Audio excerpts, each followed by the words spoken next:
بارگاہ رسالت مآب میں عقیدت و محبت کے ساتھ درود پاک کی ڈالی نچھاور کریں۔ اللہم صلی علی سیدنا محمد معدن الجود والکرم وآلہ واصحابہ وبارک وسلم۔ محترم سامعین کرام،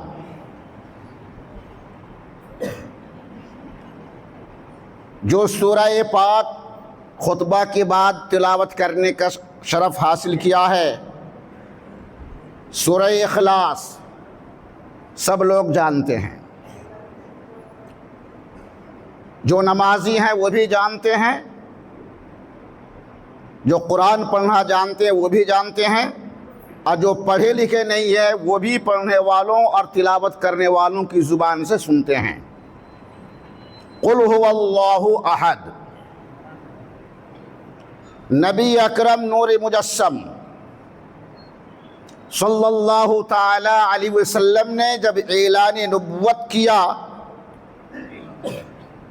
اور ارشاد فرمایا، یا ایھا الناس قولوا لا الہ الا اللہ، اے لوگوں کہو اللہ کے سوا کوئی معبود نہیں ہے، تو عرب کے بے ایمان لوگوں نے رسول اکرم صلی اللہ علیہ وسلم سے طرح طرح کے سوال کرتے تھے۔ اللہ کیا ہے، کیسا ہے، کیا کھاتا ہے، کیا پیتا ہے، سوتا ہے، جاگتا ہے، سونے کا ہے یا چاندی کا ہے یا لکڑی کا ہے، اس قسم کے سوالات کیے تھے۔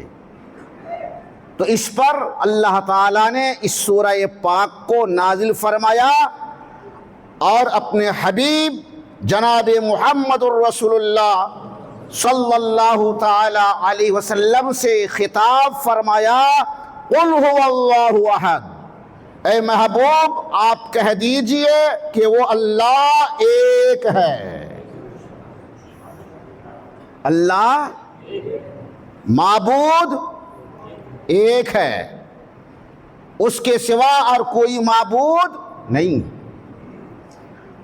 اور وہ ایک ہے ایسا کہ اس کا کوئی دوسرا نہیں ہے۔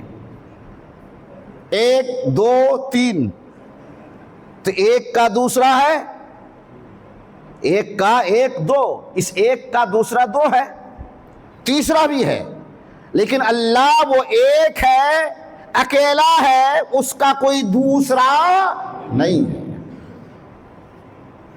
اللہ کا کوئی دوسرا، وہ اکیلا ہے، اس کے سوا اور کوئی معبود ہے ہی نہیں، اور وہ ایسا معبود رب العالمین ہے، سارے جہان کا، سارے جہان والوں کا رب ہے، مالک ہے، پروردگار ہے، سارے جہان والوں کا۔ الحمدللہ رب العالمین۔ اور کہیں پر فرمایا، رب السماوات والارض، وہ زمین و آسمان کا مالک ہے، وہ زمین اور آسمان کا مالک ہے، رب ہے، پروردگار ہے۔ کہیں پر ارشاد فرمایا، رب المشارق والمغارب، وہ تمام پورب اور پچھم کا مالک ہے۔ ارشاد فرمایا، رب العرش العظیم، وہ عرش عظیم کا رب ہے۔ تو اللہ ایک ہے، اس کا کوئی دوسرا نہیں، کوئی تیسرا نہیں، اکیلا ہے، اور زمین اور آسمان، ساری کائنات، ساری مخلوقات کا رب اور مالک ہے۔ یہ ہے سب سے پہلا عقیدہ جو اللہ کے پیارے نبی جناب محمد الرسول اللہ صلی اللہ علیہ وسلم نے ہمیں آپ کو سارے جہان کے مسلمانوں کو عطا فرمایا کہ اللہ ایک ہے، معبود ایک ہے، وہی سارے سنسار کا پالنہار ہے، خالق و مالک ہے۔ اب یہ خوش نصیبی کی بات ہے اور بدبختی کی بات ہے۔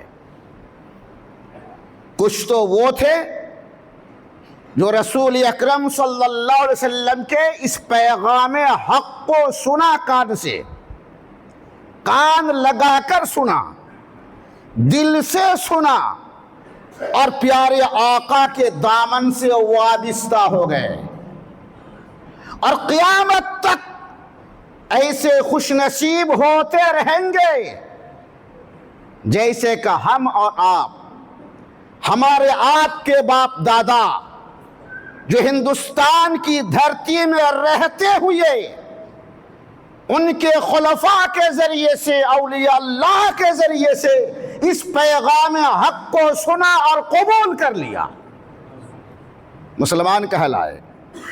اور کچھ بدبخت تو وہ بھی تھے جو رسول اکرم کے چہرہ نبوت کو دیکھا، رسول اکرم کے چہرہ انور کو دیکھا، لیکن انہیں یہ کلمہ اور یہ توحید قبول کرنے کا شرف حاصل نہیں ہوا، اور دنیا سے گئے تو کفر و نفاق اور شرک لے کر گئے۔ بہرحال دوستو، تو ہمارا اور آپ کا عقیدہ، اسلامی عقیدہ کیا ہے؟ اللہ ایک ہے، سارے سنسار کا پالنہار ایک ہے، سب کا خالق اور مالک ایک ہے، سب کا رازق ایک ہے، وہی زندگی دیا ہے اور وہی زندگی لیتا ہے، اس کے سوا اور کوئی خالق و مالک نہیں ہے، اس کے سوا اور کوئی معبود نہیں ہے۔ اللہ الصمد، واللہ بے نیاز ہے۔ صمد کا معنی یہ ہے جو کسی کا محتاج نہ ہو اور سب اسی کے محتاج ہوں۔ صمد کا معنی وہ کسی کا محتاج نہیں، بے نیاز ہے، وہ کسی کا محتاج نہیں اور سب اسی کے محتاج ہیں۔ تو اللہ ہمارا اور آپ کا معبود ہے، بے نیاز ہے، وہ کسی کا محتاج نہیں ہے، نہ ہمارا محتاج ہے، نہ آپ کا محتاج ہے، نہ زمین کا محتاج ہے، نہ آسمان کا محتاج ہے، نہ ان دونوں کے درمیان کی چیزوں کا محتاج ہے، بلکہ انسان ہو، جن ہوں، فرشتے ہوں اور زمین و آسمان ہوں، جو کچھ بھی ہے سب اللہ تعالیٰ کے محتاج ہیں۔ ہم اور آپ اللہ کے محتاج ہیں، وہ کسی کا محتاج نہیں ہے۔ ہم اپنے وجود میں بھی اللہ کے محتاج ہیں اور اپنے وجود کو باقی رکھنے میں بھی اللہ کے محتاج ہیں، ہے نا؟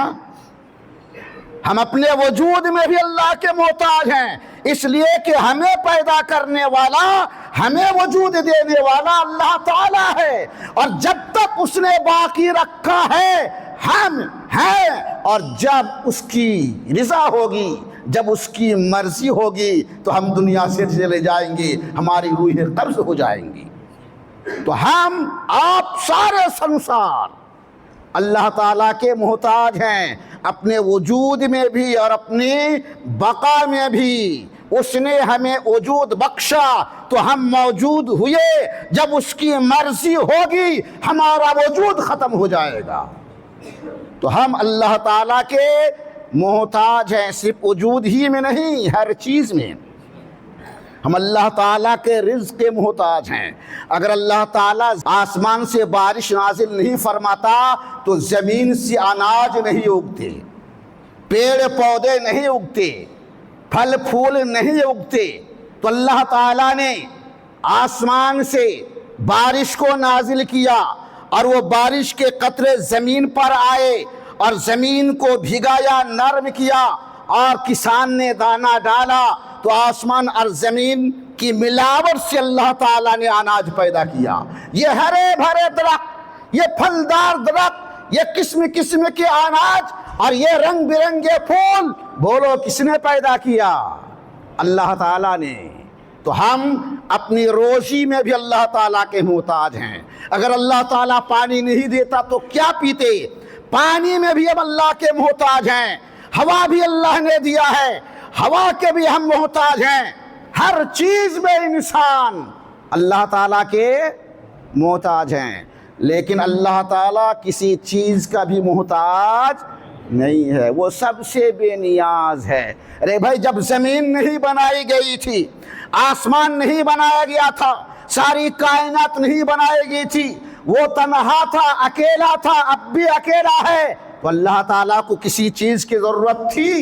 نہیں تھی۔ اللہ تعالیٰ کی بارگاہ میں ہم سر جھکاتے ہیں، نماز پڑھتے ہیں، اس کے لیے روزہ رکھتے ہیں، اس کے لیے حج کرتے ہیں، اس کے لیے قربانی دیتے ہیں، اس کے لیے زکوٰۃ دیتے ہیں، اس کے لیے خیرات کرتے ہیں، تو اللہ تعالیٰ ہماری عبادت کا بھی محتاج نہیں ہے۔ ارے عبادت جو بندے کرتے ہیں اس میں اللہ کا کوئی فائدہ نہیں ہے، اس میں بندوں کا فائدہ ہے۔ اس کا وعدہ ہے جو مجھ پر ایمان لائے، میری بندگی کرے گا، تو یہ دنیا کی نعمت کیا ہے، ہم آخرت کی بڑی بڑی نعمتوں سے ہم نواز لیں گے، تو ہمارے فائدہ کے لیے۔ تو اللہ تعالیٰ کسی کا محتاج نہیں ہے، سب اس کے محتاج ہیں۔ اللہ الصمد، وہ بے نیاز ہے، اللہ تعالیٰ بے نیاز ہے، اللہ تعالیٰ کسی کا محتاج نہیں ہے، سب اس کے محتاج ہیں۔ لم یلد، اس کی کوئی اولاد نہیں، اللہ تعالیٰ کی کوئی، اللہ تعالیٰ کسی کا باپ نہیں ہے، اللہ تعالیٰ توالد و تناسل سے پاک ہے۔ ولم یولد، اور نہ اللہ کسی سے پیدا ہوا، اگر پیدا ہوگا تو حادث، یعنی پہلے نہیں تھا اب ہوا، اور جو پہلے نہ ہو اب ہو وہ تو حادث ہے، وہ معبود ہونے کے لائق ہے ہی نہیں ہے۔ معبود تو وہ ہے جو ہمیشہ سے ہے اور ہمیشہ رہے گا، ہمیشہ سے ہے، ہمیشہ رہے گا، اس کے وجود کی نہ کوئی ابتدا ہے اور نہ اس کے وجود کی کوئی انتہا ہے، وہ ہمیشہ سے ہے، ہمیشہ رہے گا، نہ اس کی بیوی ہے، نہ اس کے بچے ہیں، نہ اللہ تعالیٰ کسی سے پیدا ہوا کہ اس کے ماں اور باپ ہوں۔ وَلَمْ يَكُنْ لَهُ كُفُوًا أَحَدٌ، اللہ تعالیٰ کا کوئی ہمسر نہیں، اللہ تعالیٰ کا کوئی ہمسر نہیں، اللہ تعالیٰ کے کوئی جوڑ کا نہیں، اللہ تعالیٰ کا کوئی ہم پلہ نہیں، اللہ تعالیٰ کے کوئی مثل نہیں، اللہ تعالیٰ کی کوئی مثال نہیں، اللہ تعالیٰ کی کوئی شبیہ نہیں، وہ نراکار ہے، اس کو شکل و صورت سے پاک ہے، بے مثال ہے، اس کا کوئی جواب ہی نہیں ہے، اس کے کوئی مد مقابل ہے ہی نہیں۔ اللہ اکبر، وہ بہت بڑا ہے، وہ، اور وہ کتنا بڑا ہے تو اس کی بڑائی کی کوئی انتہا نہیں ہے کہ ناپا جائے، معلوم کیا جا سکے۔ اللہ تعالیٰ بہت بڑا ہے، اس کی کبریائی کی بھی کوئی انتہا نہیں ہے۔ یہ عقیدہ ہے اسلام کا، اللہ تعالیٰ نے اپنے حبیب کے ذریعے سے ہمیں اور آپ کو دیا ہے۔ ایک ہے، بے نیاز ہے، اس کی کوئی اولاد نہیں، وہ کسی سے پیدا نہیں ہوا ہے، اس کا کوئی مد مقابل نہیں ہے، اس کا کوئی ہم پلہ نہیں ہے، اس کا کوئی ہمسر نہیں ہے، اس کی کوئی مثال نہیں ہے، اس کی کوئی شبیہ نہیں ہے، بہت بڑا ہے۔ جب کوئی مثال ہی نہیں ہے تو کس چیز کو اس کی مثال میں پیش کریں گے؟ ہاں، زمین بھی اس کی مثال نہیں پہ بن سکتی ہے، اس لیے کہ زمین کو تو اسی نے پیدا کیا ہے۔ آسمان بھی اس کی مثال نہیں بن سکتی ہے، اس لیے کہ آسمان کو تو اسی نے پیدا کیا ہے۔ چاند سورج اس کی مثال نہیں بن سکتی ہے، اس لیے کہ چاند سورج کو تو اسی نے پیدا کیا ہے، اس کی کوئی مثال نہیں ہے، بے مثال ہے۔ اس کی قدرت، اس کے علم، اس کی کبریائی کی کوئی انتہا نہیں ہے، کوئی اور چھوڑ نہیں ہے۔ یہ ہمارا اور آپ کا معبود ہے جس کی بارگاہ میں ہم اور آپ سر جھکاتے ہیں۔ تو ظاہر سی بات ہے، جو ایک ہو، بے نیاز ہو، کسی کا باپ نہ ہو، وہ کسی کا بیٹا نہ ہو، جس کا کوئی ہمسر نہ ہو، معبود ہونے کے لائق تو بس وہی ہے۔ اس لیے ہم مسلمانوں کو دیکھو کہ ہم آقا نامدار جناب محمد الرسول اللہ صلی اللہ علیہ وسلم کو اپنی جان سے بھی زیادہ محبوب رکھتے ہیں، اپنی اولاد سے بھی زیادہ محبوب رکھتے ہیں، اپنے والدین سے بھی زیادہ محبوب رکھتے ہیں، لیکن اس کے باوجود محمد الرسول اللہ کی تصویر نہیں رکھتے ہیں، محمد الرسول اللہ کو سجدہ نہیں کرتے ہیں، اس لیے کہ ہمارے آقا نے درس دیا ہے کہ میں اللہ کا بندہ ہوں اور اس کے رسول ہوں، میں بھی اللہ کی عبادت کرتا ہوں، میرے کلمہ پڑھنے والے میری عبادت نہ کرنا بلکہ اسی رب کی عبادت کرنا جس کی میں عبادت کرتا ہوں۔ ہمیں اپنے نبی سے بہت زیادہ محبت ہے، تعظیم کرتے ہیں، تکریم کرتے ہیں، ذرہ برابر نبی کی شان میں جو گستاخی کر دے اسلام سے خارج مانتے ہیں، لیکن اس کے باوجود ہم اپنے نبی کو سجدہ نہیں کرتے ہیں، اس کی عبادت نہیں کرتے ہیں، تعظیم کرتے ہیں، عزت کرتے ہیں۔ اسی سے دنیا والوں کو سمجھ لینا چاہیے کہ مسلمان صرف ایک خدا کی عبادت کرتے ہیں، نہ تو کسی نبی کی عبادت کرتے ہیں، نہ تو کسی رسول کی عبادت کرتے ہیں، نہ تو کسی ولی کی عبادت کرتے ہیں۔ ارے نادانو، جب ہم اپنے نبی کو سجدہ نہیں کر سکتے تو نبی کے علاوہ دوسروں کو کیسے سجدہ کر سکتے ہیں؟ جب ہم اپنے نبی کی عبادت نہیں کر سکتے تو ہم دریا سمندر کی عبادت کیوں کریں گے؟ چاند سورج کی عبادت کیوں کریں گے؟ پیڑ پودے کی عبادت کیوں کریں گے؟ اس لیے کہ ہم جانتے ہیں کہ ہمارا بھی پیدا کرنے والا وہ اللہ ہے اور ان ساری چیزوں کا پیدا کرنے والا اللہ ہے، ہم بھی اس کی مخلوق ہے، یہ بھی اس کی مخلوق ہے۔ مخلوق کی شان نہیں کہ مخلوق ہو کر مخلوق کی عبادت کرے، بلکہ مخلوق کی شان عظیم یہ ہے کہ مخلوق ہو کر اپنے پیدا کرنے والے کی عبادت کرے۔ اب یہاں سے چلتے چلتے میں نے بہت ہی مختصر انداز میں یہ سورہ اخلاص کے بارے میں بتایا ہے۔ چلتے چلتے بتائیے، سارے انسان جتنے ہیں اللہ نے کتنی آنکھیں دی ہیں؟ 2 ہے نا؟ کسی کی ایک آنکھ نہ ہو تو الگ بات ہے نا، لیکن آنکھ کے آکار تو ہوتے ہیں، یا نہ بھی ہو تو ایسا بہت کم ہوتا ہے، لیکن ہر انسان کی آنکھیں 2، کان 2، ناک کے سوراخ 2، ہاتھ 2، پیر 2، لیکن سینے میں جو دل ہے وہ 2 ہے نا 1 ہے؟ بولیے، سینے میں جو دل ہے وہ 1 ہے۔ اللہ تعالیٰ نے ہر انسان کے سینے میں 1 دل رکھا ہے۔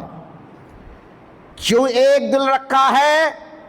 اس لیے کہ اس دل میں صرف اللہ اور اللہ کے نیک بندوں کی محبت ہوگی۔ اس دل میں صرف اللہ اور اللہ کے رسولوں، اولیاء کرام، اس کے نیک بندوں کی محبت ہوگی، اور اس دل میں اللہ کے دشمنوں اور اللہ کے محبوب کے دشمنوں کی کوئی محبت سما نہیں سکتی ہے۔ جس کے دل میں اللہ کی محبت ہوگی، مرسلین کی محبت ہوگی، انبیاء کی محبت ہوگی، اللہ کے نیک بندوں، اولیاء کرام، صالحین، متقین کی محبت ہوگی، اس دل میں اللہ کے دشمنوں کی محبت نہیں ہو سکتی ہے، اس دل میں رسول کے گستاخوں کی محبت نہیں ہو سکتی ہے، اس دل میں اولیاء اللہ کے دشمنوں کی محبت نہیں ہو سکتی ہے۔ کیوں؟ اس لیے کہ اللہ کی محبت میں اور اللہ کے دشمنوں کی محبت میں تضاد ہے۔ یہ نہیں ہو سکتا ہے کہ اللہ کی بھی محبت دل میں ہو اور دوسروں کی محبت بھی دل میں ہو، یعنی اللہ کے دشمنوں کی محبت بھی دل میں ہو۔ ایسا ہو سکتا ہے؟ ارے بھائی، آپ کے دوست ہیں، دشمن ہیں، تو آپ کے دل میں کس کی محبت ہوتی ہے؟ دوست کی محبت ہوتی ہے۔ جب تک دوست کی محبت آپ کے دل میں ہے، دشمن کی محبت اس میں سما نہیں سکتی ہے۔ اس لیے کہ تو ایسا ہی ہوگا جیسے کوئی دریا پار کرنا چاہے اور دو کشتی میں دو پیر رکھ دے، ایک پیر اس کشتی میں، ایک پیر اس کشتی میں۔ اب بتاؤ، ایسا آدمی دریا پار کر سکتا ہے؟ نہیں کر سکتا ہے، ہلاک ہو جائے گا۔ اسی طرح جب اللہ نے دل ایک بنایا ہے تو اس دل میں صرف اللہ اور اللہ کے نیک بندوں کی محبت ہوگی، ان کے دشمنوں کی محبت نہیں ہو سکتی ہے۔ تو یاد رکھو، اس دل میں صرف اللہ کی محبت رکھیے اور اللہ کے دوستوں کی محبت رکھیے۔ آپ اگر سوچیں گے کہ چلو اللہ کو بھی راضی کر لیں اور اس کو بھی راضی کر لیں، کچھ لوگ ہوتے ہیں نا، کچھ لوگ ہوتے ہیں نا کہ اللہ کو بھی راضی کر لیں اور اس کو بھی راضی کر لیں، وہ غلط فہمی کا شکار ہے۔ عشق احمد شرکت کا قائل نہیں، یا زمانے کا بن یا محبت محمد کا بن۔ اس دل میں محمد الرسول اللہ کی محبت ہوگی، محمد الرسول اللہ کی دشمنوں کی محبت نہیں ہو سکتی ہے۔ تو میرے دوستوں، کہنے کا مطلب یہ ہے، جب اس دل میں جب صرف خدا کی محبت ہوگی، رسول اللہ کی محبت ہوگی، تو اللہ تعالیٰ نے جو ہمیں دیا ہے وہی ہمیں کرنا ہوگا، اللہ کے رسول نے جو فرمایا ہے وہی ہمیں کرنا ہوگا۔ اگر آپ سوچیں گے کہ ہم رسول اللہ کا بھی کام کریں اور رسول اللہ کے دشمنوں کا بھی کام کریں، ایسا ہرگز ہو نہیں سکتا ہے۔ ایسا انسان تباہ ہو جاتا ہے، برباد ہو جاتا ہے، اس کی دنیا بھی خراب ہو جاتی ہے، آخرت بھی برباد ہو جاتی ہے۔ قل هو اللہ احد، محبوب تم کہہ دو اللہ ایک ہے، اللہ الصمد، وہ بے نیاز ہے، سب اس کے محتاج ہیں، وہ کسی کا محتاج نہیں ہے۔ لم یلد، وہ کسی کا باپ نہیں ہے اور نہ وہ کسی سے پیدا ہوا ہے اور نہ اس کا کوئی ہمسر ہے، ہم پلہ ہے۔ اللہ تعالی ہمیں، آپ کو اور سارے مسلمانوں کو اپنے اسلامی عقیدہ پر، اپنے اسلامی افعال اعمال پر، پیارے نبی جناب محمد الرسول اللہ کی سنت پر مضبوطی کے ساتھ قائم رہنے کی توفیق عطا فرمائے، اور اسی عقیدہ توحید پر اللہ تعالی ہمارا اور آپ کا خاتمہ فرمائے۔ آمین۔ وآخر دعوانا ان الحمد للہ رب العالمین۔